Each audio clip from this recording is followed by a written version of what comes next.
Hey everyone and welcome to The Learning Ladder. So I am doing a video today, another review video, but it's not actually about curriculum, it's about Lapland UK. So I've been asked a couple of times how it went and would we recommend it, would we go again. So a review basically, and I'm going to also do it as a story time because it was quite an eventful day. So we may as well just do it that way, and yeah, let's get started. So we were due to go to Lapland, UK in November of 2020. However, the UK was in lockdown and Lapland, UK was closed. So they came up with a solution whereby they would send a link to you, and it was first come, first served for everybody who had tickets to go in November and or no, up to, because they reopened on the 3rd of December, so it was anyone that was supposed to go in November plus the 1st and 2nd of December could I guess apply to get new tickets. It was first come first serve, so basically you had to wait till they emailed you a link, you had to click on straight away, and you had to try and reschedule through the dates that they had available. The other option was that you could have a refund, and there was a third option that you could transfer your tickets to the 26th of December onwards, where they were doing this new Imagine story that they come up with to fit everybody in, because obviously there was only so many spaces. So we were really fortunate in that I clicked on the link straight away and we were managed to change our tickets. A huge caveat though, we were booked to go in the afternoon in November because we live a way away. It's in Ascot near London, and we do not live in anywhere close to there.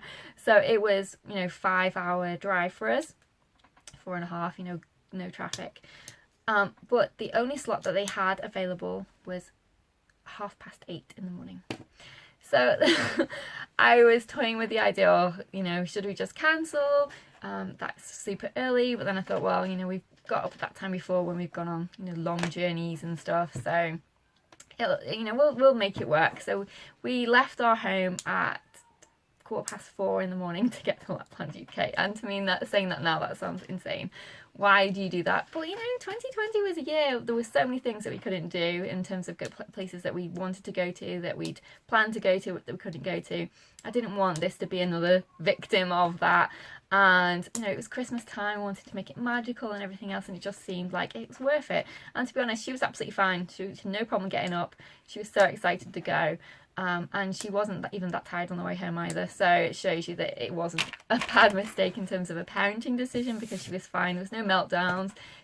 I thought she'd fall asleep in the car on the way home. I felt like falling asleep in the car on the way home. She did not. She was absolutely fine. She was wide awake, and she went to bed at normal time at night as well, so there you go. She was just so excited to go. It wasn't an issue for her. That was the first thing, so we had to get up really early.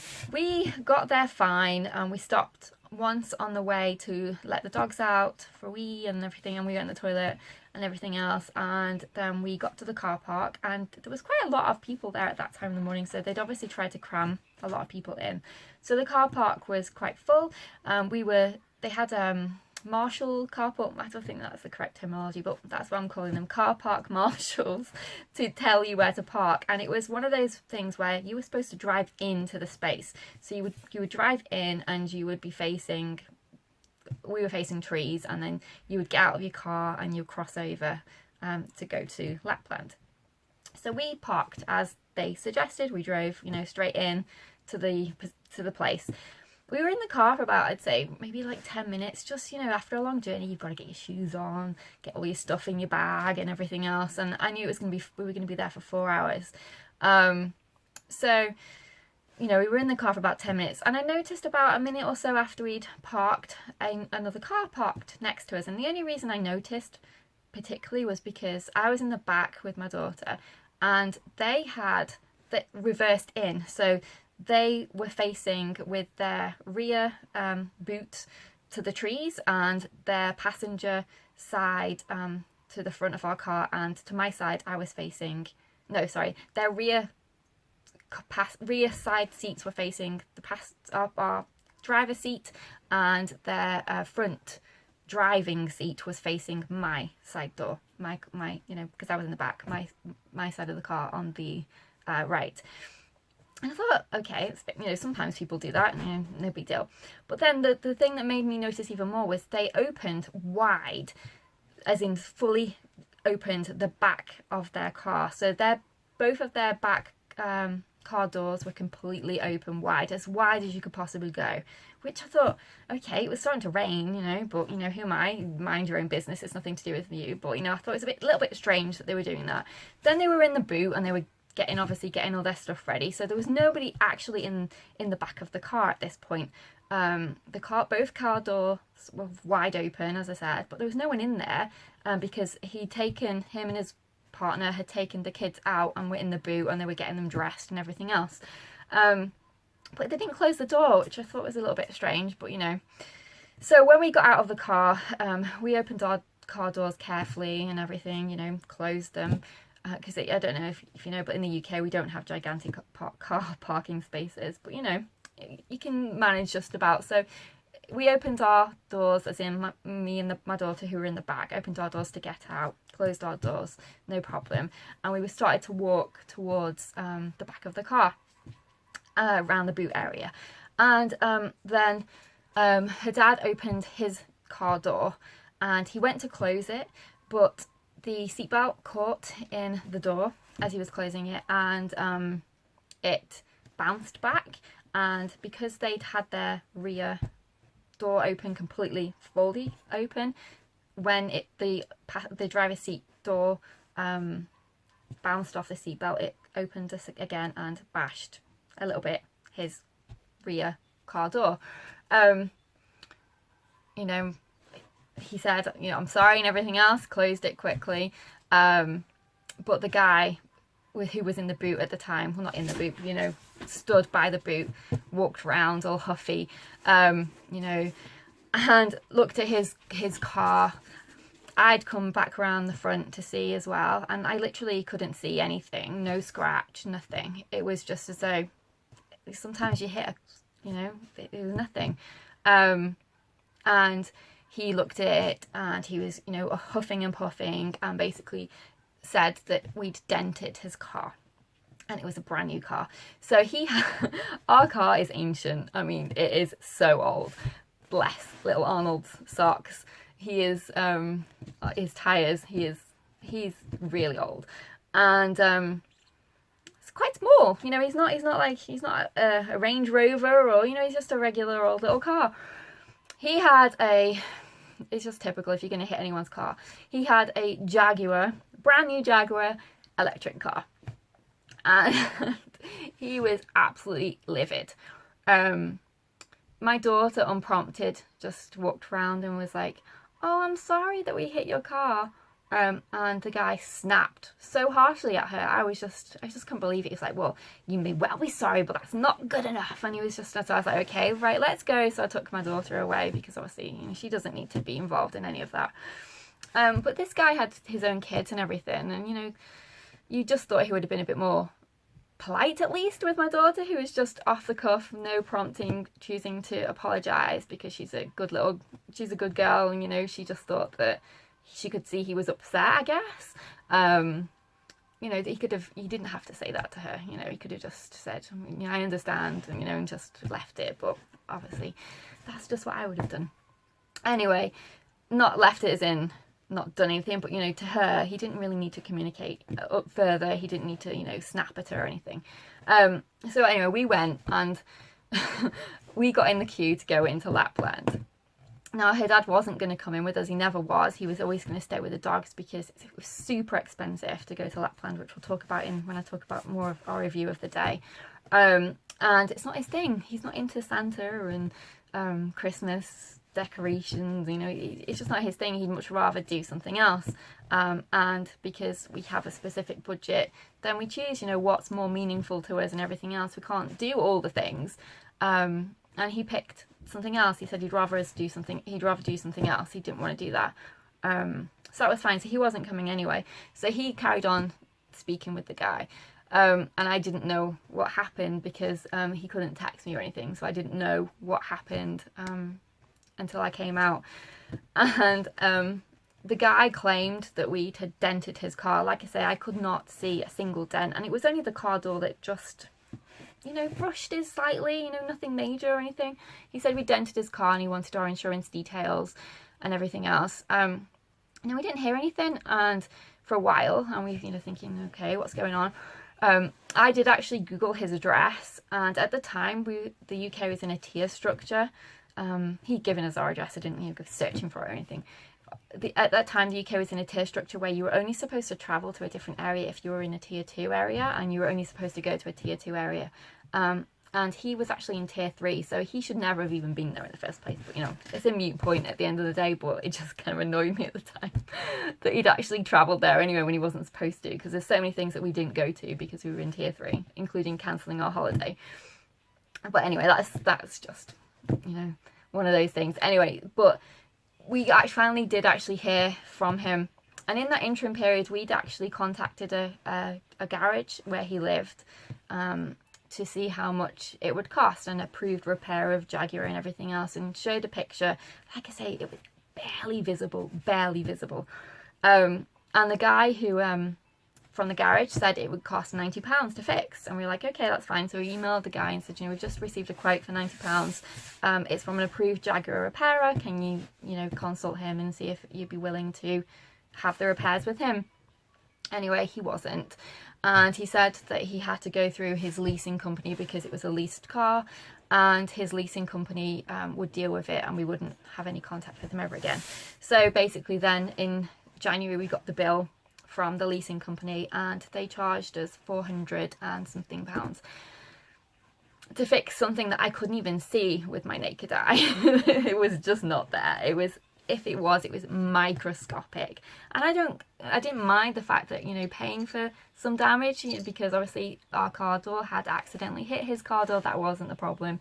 It was the fact that he wanted £400 for something that you could barely not even see. So we had to go for our insurance, because we didn't have £400 obviously, so we had to claim on our insurance.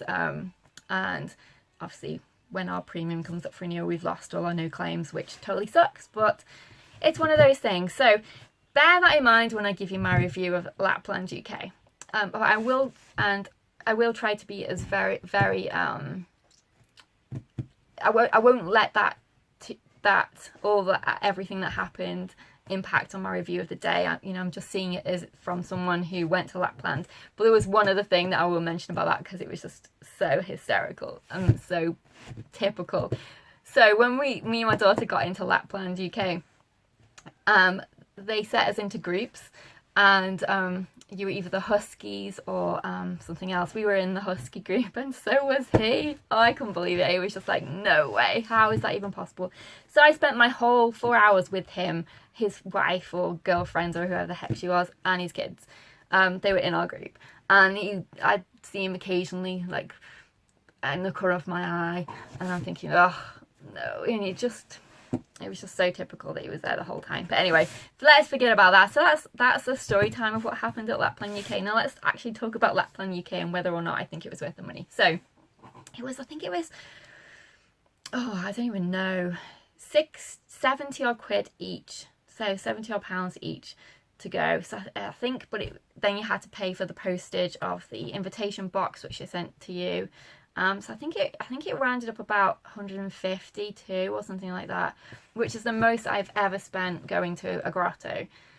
But to me, from looking at videos and pictures, it wasn't just a grotto. There was experiences involved with it, and as I said, 2020, all the things we couldn't do. So I thought, okay, we won't do it again. It'll just be a one-off. Ideally, we would have gone to the real Lapland, but one, we didn't have the money for it, and two, we weren't allowed to travel anyway. So due to coronavirus. So yes, it was expensive. So when we actually got in there, I had on my face shield, and they said that wasn't acceptable. Well, they didn't say it wasn't acceptable, but they wanted people to wear their masks, because apparently it helped with taking the photo.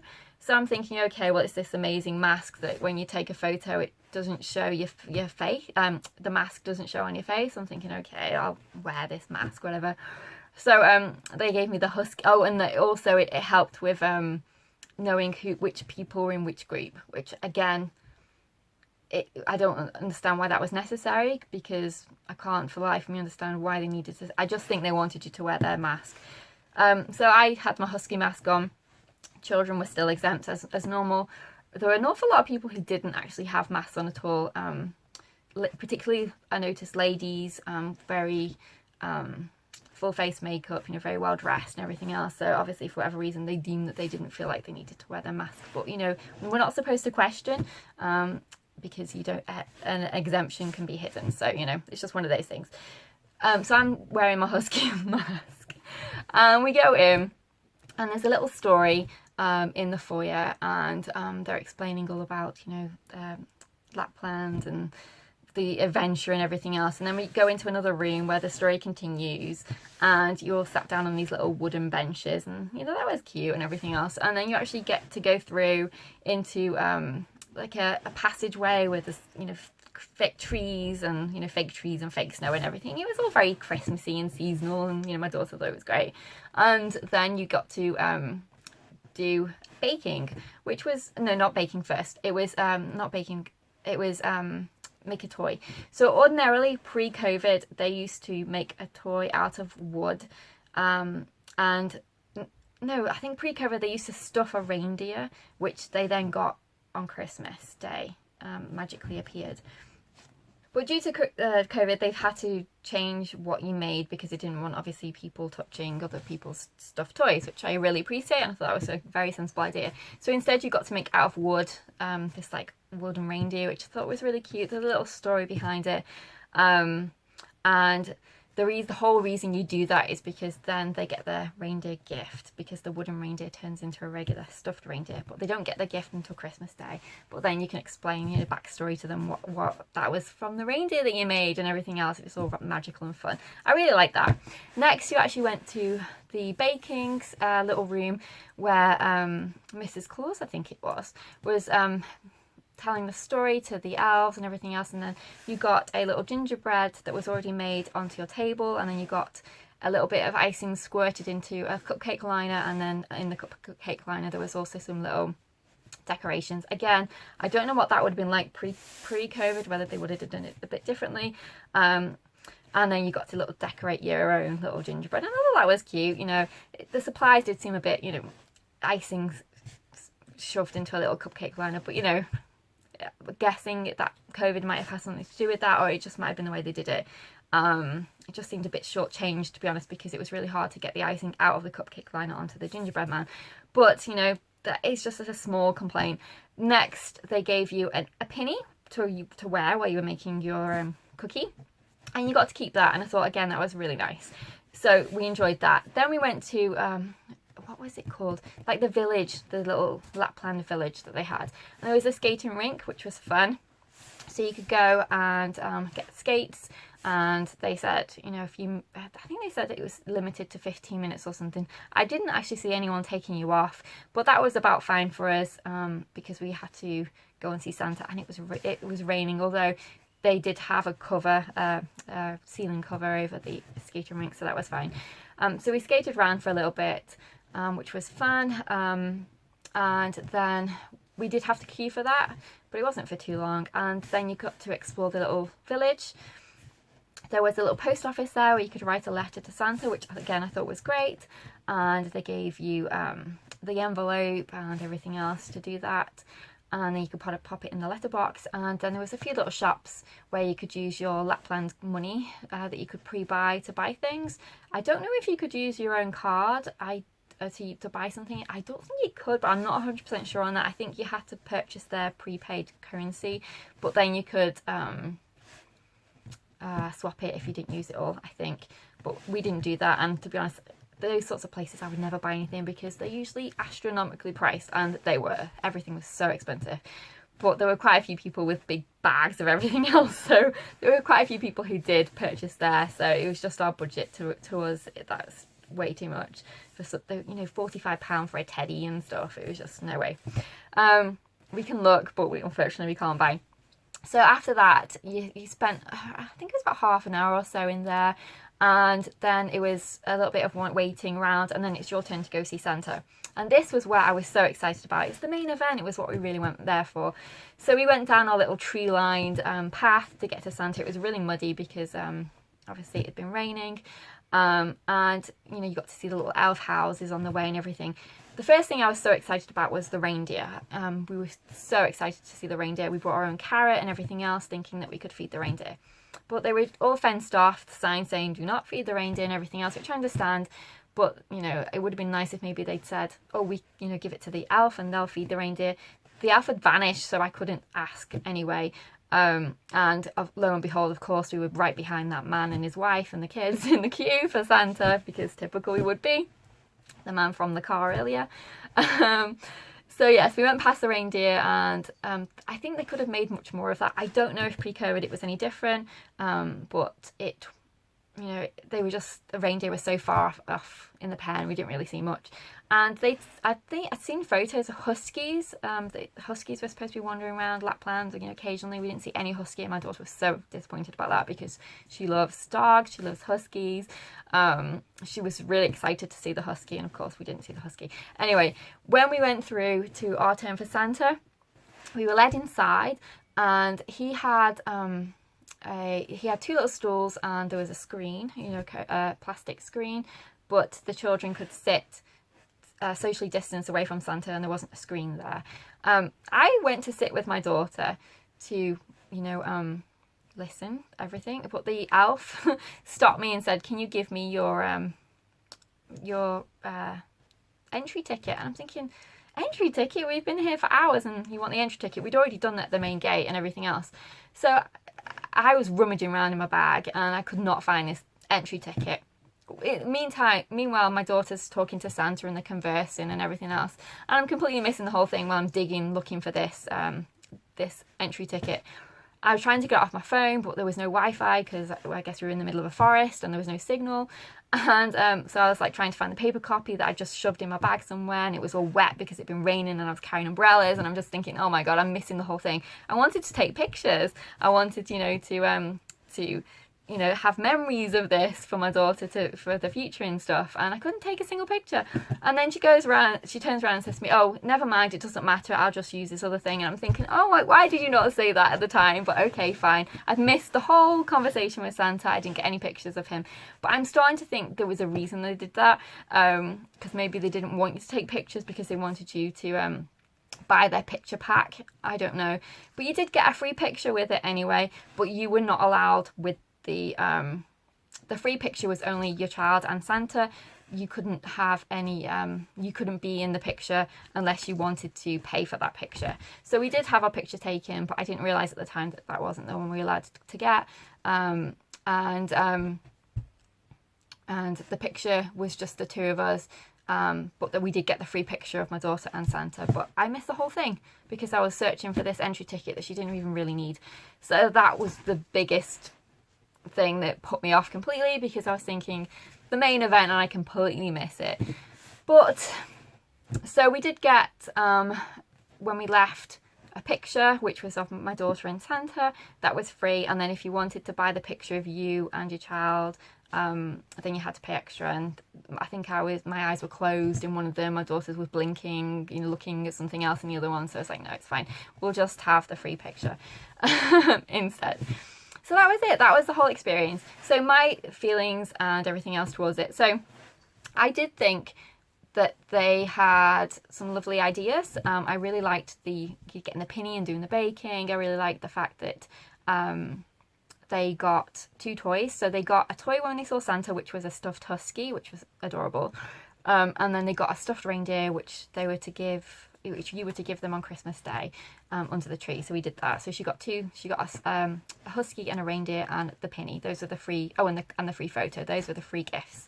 Well, not free because you paid them as part of your entry ticket. And then she got to bake the cookie, and she got to make the wooden little reindeer thing, which they took away. And she saw Santa, and we saw the reindeer from a distance. We didn't see any huskies, and that was it. So do I think it was value for money? It depends on your budget. If 150 quid to you is nothing, then totally, absolutely worth the money. If £150 is quite a lot of money to you, then I don't know, is my honest answer, which I know is not very helpful, but I don't know. Because of everything that happened with the whole car and getting up so early, and mainly the car, it kind of that was in my mind the whole time. But the thing that annoyed me the most was when we went to see Santa and I didn't get to take any pictures or video or anything because of the fact I was having to search for this receipt that she didn't even need. That was what was so annoying to me, and that was what I kept thinking about afterwards. I was thinking, you know, it was so not fair that I missed that whole encounter because that was what we paid for. We paid to see Santa. And yeah, so that was the biggest thing. So if that hadn't have happened and I'd taken pictures and video and everything else, I'd still say I think it was a bit overpriced, to be honest, for what you got. You know, I think they put that the husky was £25 online, and maybe it was, but you know, to me, maybe it was. I mean, if you think about Build-A-Bear prices, that's probably about right. It's the same for the reindeer and everything else. So, you know, that's £50. The picture, those sorts of pictures are around £10, aren't they, when you go to these tourist attractions where they take your picture? So, you know, what are we, 60. So yeah, so that's not even for her ticket. Then the penny as well. Maybe I'm being lenient here, but £12. We still haven't got to the full price of my daughter's ticket yet. And there was obviously my ticket too. So I don't know. Would I go again? No. But I would never have gone again anyway because of the sheer price of it. I would rather go to the real Lapland if we could afford to, although it is super expensive. I think it's like £2,000 for 2 days, which is just insane. But yeah, I'd much rather go to the Lapland. It was one of those things that was a special thing that we do once and we probably would never do again. Would they have been an opportunity that we would have done it again? As I said, if money was no problem, you know, we were much more well off, then perhaps we would have gone again, but very slimly, because I still think that I would much rather have spent that money doing something else. But if you've never been before and your kids are really excited and everything else, and money isn't a huge issue for you, then I'd say go, absolutely go. But if money is an issue, or you know, you can't just, that's what, you know, that's your main thing, that's the one thing you're going to do that year, no, because I don't think it's worth it. Purely because it's so expensive and you have to pay that for every single person that goes. It's a souped up grotto, in all honesty, but it you know, it's lovely. It really is lovely and everything else. And I think for a lot of people, if, as I said, if you're quite comfortable financially, then you know, you would absolutely love it and you would probably think it was worth every penny. And maybe if that was our budget, I would say the same thing. But yeah, I really did like it, apart from that whole issue with the Santa, which had nothing to do with the car. I would have still been really annoyed about that had the car issue not have happened, because that was the main thing, that was the main event. And for her then to say, after I'd spent, you know, all the time rummaging through my bag, that it didn't matter, it just was, you know, why did you say that to me in the first place then if it didn't matter? But yeah. So yeah, would I go again? No, but I probably wouldn't have done anyway. Do I think it was worth the money? I'd say probably half of the price. If it was half of what I paid, then absolutely. Maybe three quarters. No, I still think half. Because I'm thinking about grottos we've been to in the past. You go to the grotto, you see Santa. We've done baking, and it was £13 each. So then you've got to include the teddies, which we didn't get. So you know, if you add 50 quid on for the teddies and the penny, to me that would have been a much more reasonable price. So, and they probably bought all those teddies in bulk anyway, so it probably didn't cost £25 per teddy. But you know, they're a family business, and I don't want to be slating on a family business, and you know, I'm sure they do it out of the goodness of their own hearts and everything else, and they really tried to make it as special as they could given the circumstances, which I really give credit to them for, because I'm sure it was really difficult to open, bearing in mind that all the restrictions and, you know, mask wearing and everything else. So, you know, don't knock them for that. So, you know, you could add a bit more money onto the price for that because of all the additional cleaning and everything else that they had to do. But I think they charge those prices normally, or even more. So, you know, I don't necessarily think that we can take too much of that into consideration. But it was a lovely day in terms of my daughter really enjoyed it. It's just obviously she's not paying for it, and she doesn't understand, you know, the fact that how expensive it is and everything else. But if you ask her, did she like it and everything else, absolutely, she loved it. So if you're basing it on a kid's opinion of it, totally worth it. She loved it. She thought it was brilliant. but she really liked the £13 grotto too. But I do think that the gifts and everything else, especially the husky, she absolutely loved that husky teddy, made it even more special. We weren't with Santa for very long either, a couple of minutes. But again, I don't know if that was to do with COVID or anything, you don't know. But those are my thoughts. Oh, and that mask, the husky mask, was nothing to do with the photo, because when we took the photo she told me to take it off. So I don't know where the heck that whole issue about the mask is for photo friendly or anything, because if it was, she still made me take it off, so I don't know. I think it was just for them wanting to separate the people, but again, I don't quite understand why that was important, because it didn't make sense to me. You maybe they were watching us on cameras and it was helping them count for COVID, I don't know. But they knew how many people were going in anyway, so that really doesn't make any sense. So I don't quite understand why I had to take off my own personal face visor mask to wear their husky mask, but does it really matter? No. It's just when someone's asking you to take off something that's yours, and you know, you might question why, because why do I have to wear theirs instead of my own? But, you know, in the grand scheme of things, does it really matter? No, it's just mine was so much more comfortable, and there's a reason that I wear that as opposed to regular masks. And yes, I could have argued that fact, but I don't. I'm not that sort of person. I will not stand there and argue with someone, unless, of course, it's involving my daughter, then I would argue for whatever it mattered. But, you know, if it's just me that's affected, then it's okay. I'm really easygoing. It doesn't matter. Fine. We'll just get on with it and everything else. But yeah, I was really annoyed about the Santa thing, but I didn't say anything, because what's the point? For one, it's trivial with everything that's going on in the world. And just trivial in general. Pre-COVID, I still wouldn't have said anything, because that's just the sort of person I am. I would have just fumed internally that it bothered me. But I don't like rant or rave at anybody. I'm not that sort of person. If I get bad service, I'm just like, okay, well, maybe I won't go there again. And that's how I voice my dissatisfaction. I don't actually openly complain, because that's just not who I am. But yeah, I hope that was interesting for you. The whole car thing just still... It's funny, because I cannot for the life of me understand why they felt the need to open the car doors so wide and leave them like that for 15 minutes. By the time we left, it was starting to rain. Lack of consideration, I think, possibly. I don't know. It was just all very weird. And yes, literally, I could not see a single thing on that car. But £400, well, a bit more, 400 and something it was. So that was a very expensive trip to Lapland, UK. But my whole opinion on it, wouldn't have changed. I still think that I can be quite independent of that experience and, share whether or not I thought it was worthwhile. And the main thing I'd say is, if you can afford to go, go. If it's going to stretch you, or maybe you'll miss out on doing one activity to go there, then maybe think about it carefully. But overall, my daughter absolutely loved it. So that's our closing. Thanks for watching. Take care. See you soon.